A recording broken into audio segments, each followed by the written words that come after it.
अपने माँ और पिता को नहीं बता करके फौरन मेरे पास आ गया। क्या नहीं मेरे तो इस समय आप यहाँ से आज पिंजरी जाने के लिए चाहते हैं? क्या नहीं अपने माता पिता को बताने के लिए? क्या नहीं मेरे तो दास उदय सिंह को हाथ से ना तो माँ को सेवा हो सका ना तो पिता को सेवा हो सका। आपका माता पिता जिंदा है, माता पिता से मिलने के लिए ये उदय सिंह कदापि रोक नहीं सकता है। लेकिन मेरे दास एक रोज के बदले में 2 रोज का छुट्टी देता हूं, लेकिन 2 रोज से तीसरा रोज नहीं होना चाहिए मेरे दास। नहीं मेरे दास, अरे 2 रोज से तीसरा रोज नहीं हो सकता है, क्योंकि दमनंदन के बिना रुदल का दिल नहीं लगता है। क्या नहीं मेरे दास? ठीक है मेरे दास, आप जा सकते हैं। क्या नहीं मेरे दास? अरे मेरे दास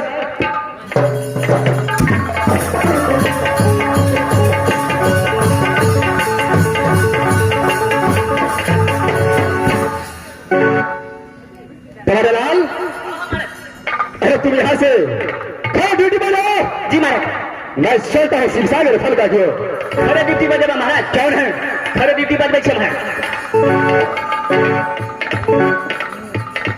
जैसे है आदि गला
वही राज भपक बताओ जो बेटा घलाता हो, बेटा घलाता हो रानी अल्लाह को, जो गादी घना सदी सोना का खोदे भाग झुर बल चुका, जो चाचा करा बचा गिरता पड़ता है, जो चाचे का नाम सदी सोना मुझसे छोट भाई करा, मुझसे छोट भाई का नाम है इंद्रजीत कुमार, तो खुद खुदा ही नाम इंद्र कुमार आता है। सजना जब जन्म लिया राज मोहब्बा के अंदर जब मैं 10 वर्ष का हुआ और मेरा छोटा भाई इंद्रजीत 5 वर्ष का, उस समय चाचा रुदल सिंह ने माधुर कॉलेज में नाम लिखवा दिया और बोला कि बेटा इंद्रजीत मन लगाकर मधुर कॉलेज में पढ़ना, और जाते समय बोल गया कि जब तक राज मोहब्बा से रुदल नाम का परवाना माधुर कॉलेज तब तक दोनों भाई माधुर कॉलेज से मोहब्बा यार है सकता है। अगर जिस दिन बिना परवाना को माधुर कॉलेज से मोहब्बा हो तो सर धड़का।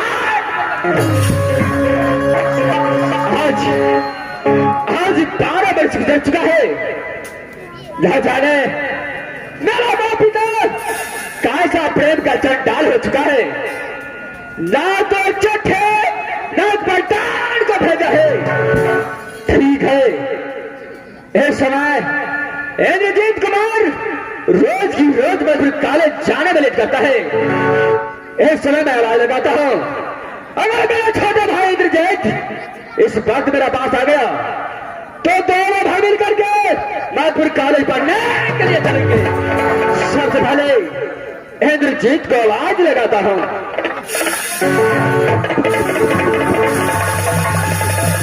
बाबू सोना बोरा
जो बेटा कहलाता हूँ जंगीरुदल का, जो बेटा कहलाता हूँ जंगीरुदल का, तो गोदी खाना सती फूला पड़ता, जो खुदी भाती गणपति आल्हा को, जो खुदे भाती गणपति आल्हा को, तू चाची को नाम सती सोना करता सुनो, जो मुझसे बड़ा भाई का नाम, जो मुझसे बड़ा भाई का नाम इंद्र कुमार है, तू मेरा ही नाम इंद्रजीत कुमार पड़ता है। सुनो, एक समय का बात है, जब मैं 5 वर्ष का था तो पिताजी ने मधुपुर कॉलेज में नाम लिखा दिया और जाते जाते बोल गए बेटा इंद्रजी रिकानो खुद सुन ले, जब तक राज मोहब्बत से मधुपुर कॉलेज रुदल नाम को पढ़ा नहीं आए तब तक तुम दोनों या नहीं सकता, बिना जो डर गया गया तो सरकार को मरकज में टांग देगा। लेकिन हे परमात्मा, आज 12 वर्ष मधुपुर कॉलेज में बीत गया है, अभी तक ना कोई चिट्ठी ना कोई खबर आया। ठीक है, मैं यहाँ से अपने भैया को पा जा रहा हूँ, उसके बाद जो होगा देखा जाएगा। माँ रास्ता है